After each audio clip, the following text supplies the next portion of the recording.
He had it all. The billion-dollar real estate empire, the Netflix show, the 27-year marriage to one of the most famous women in reality television, the Bel Air mansion, the 4 daughters, the stint on Dancing with the Stars, the reputation as the nicest, most charming, most successful husband in the entire Bravo universe. For years, Mauricio Umansky was the gold standard. The guy every Real Housewives fan pointed to and said, "At least Kyle has Mauricio." He was the proof that you could be famous, rich, and still be a good guy. And then, piece by piece, it all came apart. The marriage collapsed. The Netflix show got canceled. The lawsuits piled up. The IRS came knocking. And the man who built an empire on charm watched that charm curdle into something the public no longer trusted. This is the tragic downfall of Mauricio Umansky, a story about a man who had everything and slowly, publicly, lost the one thing money couldn't buy back, his image. To understand the fall, you have to understand the climb, because Mauricio Umansky's rise is genuinely impressive. He was born in Mexico City in 1970, moved to Los Angeles as a young man, and started from nothing in the brutal world of luxury real estate. The origin story, as Kyle Richards tells it, is almost romantic. 15 years into their marriage, with 2 young children and no money, right before Christmas, Mauricio decided to change careers. Kyle recounted on the Sesh podcast in March 2026 that they were so broke they needed money just to buy Christmas presents for the kids. Alexia was 6 months old, so Kyle suggested they hire a babysitter once a week and go get their real estate licenses together at Santa Monica College. And that's what they did. They built it together from the ground up. Mauricio worked at Hilton and Highland, the prestigious Beverly Hills brokerage co-founded by Kyle's brother-in-law Rick Hilton. He learned the business. He made connections. And then, in 2011, he made the move that would define his career. He left Hilton and Highland and co-founded the agency with Blair Chang and Billy Rose. The agency grew into a global powerhouse, expanding into a brand with offices around the world, handling some of the most expensive listings in the country. Mauricio became a genuine titan of luxury real estate. He wrote a book called The Dealmaker. He landed his own Netflix series, buying Beverly Hills, in 2022. He was a star on The Real Housewives of Beverly Hills, the supportive husband who showed up at reunions and dinner parties and made everyone feel at ease. By any measure, Mauricio Umansky had won at life, but the foundation had cracks that the cameras didn't show. And the first one to split open was the Hilton family rupture. Because the way Mauricio left Hilton and Highland to start the agency was never as clean as the highlight reel suggested. Rick Hilton had given Mauricio a platform, mentored him, and helped build his career. And when Mauricio left to found a direct competitor, the Hilton side of the family felt the trade. According to reporting and the drama that played out on Buying Beverly Hills, the split was deeply personal. It fractured the relationship between the Hilton and Richards Umansky branches of the family in ways that have never fully healed. On season 2 of his Netflix show, Mauricio openly discussed the rift with Rick Hilton, giving his side of the story, a move that some observers noted only deepened the family tension. The charming success story had a casualty, and that casualty was family loyalty. Then came the cracks in the marriage, which were on full public display by the time the cameras caught them. Season 2 of Buying Beverly Hills, which aired in 2024, leaned directly into the real-life drama unfolding between Mauricio and Kyle. He discussed his marital troubles openly on camera. And in October 2023, after 27 years of marriage, the couple confirmed their separation. The way they announced it was telling. They released a joint Instagram statement saying that claims of divorce were untrue, but admitting, "Yes, we have had a rough year, the most challenging one of our marriage." End quote. They insisted there had been no wrongdoing on anyone's part. It was a carefully worded statement designed to preserve both their images, but the marriage was, for all intents and purposes, over. And here's where the downfall really accelerated. Because of how Mauricio handled the separation. While Kyle leaned into the heartbroken wife narrative on RHOBH, Mauricio did the opposite. He threw himself into the single life with a speed and enthusiasm that stunned even cynical fans. Within weeks of the separation announcement, he was photographed in cozy situations with younger women. He was linked to model and actress Nikita Khan. He posed for a steamy shirtless lifestyle photo shoot, telling people he was embracing his era of being single. He joined Dancing with the Stars and was paired with professional dancer Emma Slater. And the obvious chemistry between them sparked endless speculation. The optics were brutal. Here was a man whose wife of 27 years was processing the end of their marriage on national television, and he was slow dancing with a beautiful woman every week and posing shirtless for magazines. And the people who noticed most painfully were his own daughters. During season 15 of RHOBH, Kyle's daughter Sophia was filmed saying that Mauricio was doing the absolute most with his public dating life and that she had texted him to tone it down. When your own teenage daughters are publicly begging you to dial back your behavior, the charming guy image starts to crumble. And it crumbled in real time on the very show that had built him up. Then the business empire started showing cracks too. In August 2024, Netflix canceled buying Beverly Hills after 2 seasons. The official reason was the standard one, viewership numbers versus the cost of production, but the timing was symbolic. The show that was supposed to cement Mauricio as a television star and showcase the agency to the world was gone. And ironically, Season 2 had leaned so heavily into his marital drama and the Hilton rift that the show meant to celebrate his success had instead documented his unraveling. The cancellation stung. It was the first major sign that the Mauricio Umansky brand wasn't as bulletproof as it appeared. And then, there were the legal and financial problems, which formed the darkest chapter of his downfall. Because beneath the glossy surface of the agency, there were lawsuits and liens that told a very different story than the one Mauricio projected. There was the Sweetwater Malibu lawsuit, in which Mauricio and the agency were accused of fraud and breach of fiduciary duty over the sale of a $32.5 million Malibu mansion that had been seized by the government. The lawsuit alleged Mauricio convinced the seller to drop the price dramatically and sold it in a way that benefited a buyer rather than his own client. Mauricio denied wrongdoing, and the case was privately settled in 2020 with undisclosed terms, but the allegations lingered, raising questions about the integrity of his deals. There was the PPP loan controversy, in which a lawsuit alleged that Mauricio and the agency improperly obtained $3.5 million in pandemic relief loans. Money meant for struggling businesses. The plaintiff's attorney framed it in stark terms, calling it a case about greed during a national health emergency. Mauricio's team fought to have the case dismissed, but the allegation that his thriving company took taxpayer money it may not have needed was a serious stain on his reputation as a self-made success. And then, there were the IRS tax liens. For a man who sells homes worth tens of millions of dollars, the revelation that he had accumulated tens of thousands of dollars in unpaid federal taxes was deeply embarrassing. Liens were filed against entities connected to Mauricio, including the agency's Beverly Hills office and the family home. It wasn't a financial crisis for someone of his means, it was something worse. It was a sign of carelessness, of a financial house that wasn't as orderly as the image suggested. The man who wrote a book about how to succeed in business and life couldn't keep his own tax obligations current.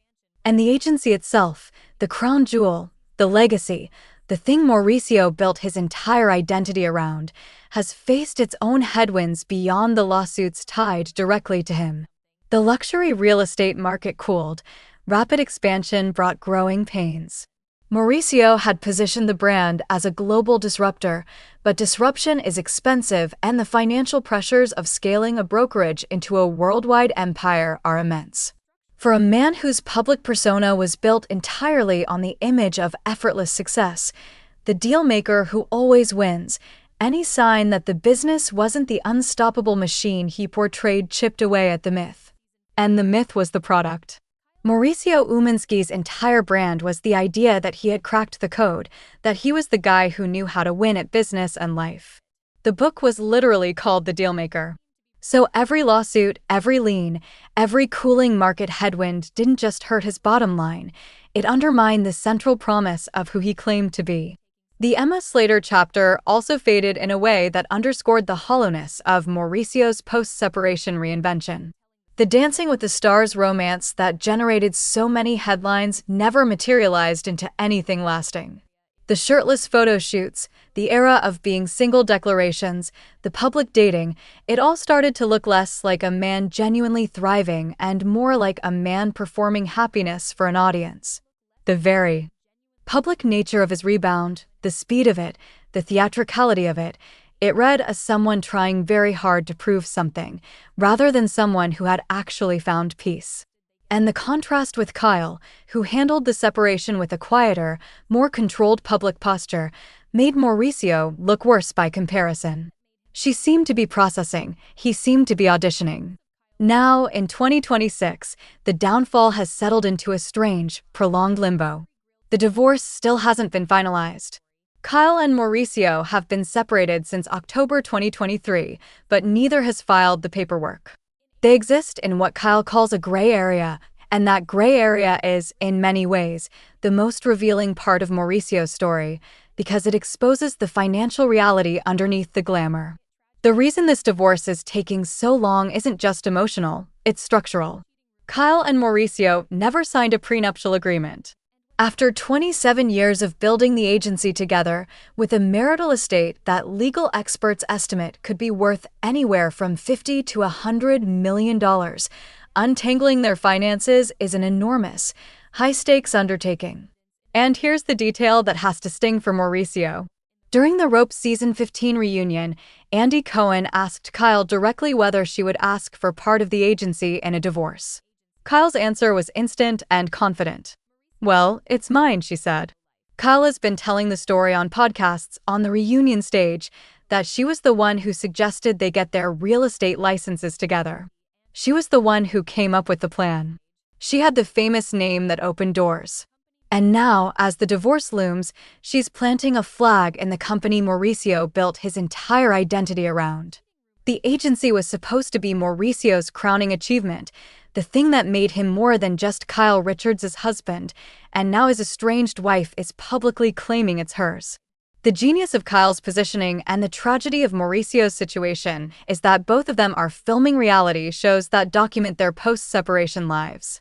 Every grilled steak Mauricio posts to his Instagram story, every shirtless photo shoot, every public dating moment is potential evidence in a divorce proceeding. He's building his ex-wife's case in real time. In April 2026, Mauricio posted a glimpse of his solo life, seasoning a steak with olive oil and a spice blend, grilling alone, dining al fresco with a glass of red wine. But to many fans, it read as something lonelier, a man eating dinner by himself in the wreckage of a life he used to share with a wife and 4 daughters. Because that's the quiet tragedy underneath the lawsuits and the liens and the canceled show. Mauricio spent 27 years being protected by Kyle Richards' loyalty and her fame. She shut down the cheating rumors that circulated for nearly a decade. She defended him against every cast mate who questioned him. She built the foundation of the agency with her name and her connections. And when the marriage ended, Mauricio discovered what it was like to navigate the Bravo machine without that protection. He discovered that the charm only worked when it was backed by the loyalty of the most powerful woman in the room. And once that loyalty was gone, the cracks he'd been papering over for years were suddenly visible to everyone. The cheating rumors deserve their own mention because they're a thread that runs through the entire marriage, and they're central to why the downfall feels, to many fans, like a reckoning rather than a tragedy. As far back as Season 4 of RHOBH, Brandi Glanville told Kyle that there were rumors about Mauricio being unfaithful. Kyle shut it down immediately and ferociously. The topic became off-limits for nearly a decade. But the rumors never died. They circulated in tabloids and fan forums year after year. And when the separation was announced and Mauricio moved on with stunning speed, the internet collectively said what it had been thinking for years: "We told you so." Whether the rumors were ever true is something only Mauricio and Kyle know, but the perception that the devoted husband act might have always been an act is a huge part of why the public turned on him so quickly. Kyle herself has offered a poignant theory about what went wrong, and it reframes the whole downfall in a more human light. It's a striking admission. The idea that the very things that made Mauricio successful, the wealth and the fame and the LA lifestyle, were the same things that hollowed out his marriage. The empire he built may have cost him the family it was supposed to support. And that's the cruel irony at the heart of Mauricio Umansky's story. He chased success his entire life. He left family relationships in the rubble to build the agency. He clawed his way to the top of one of the most competitive industries in the world.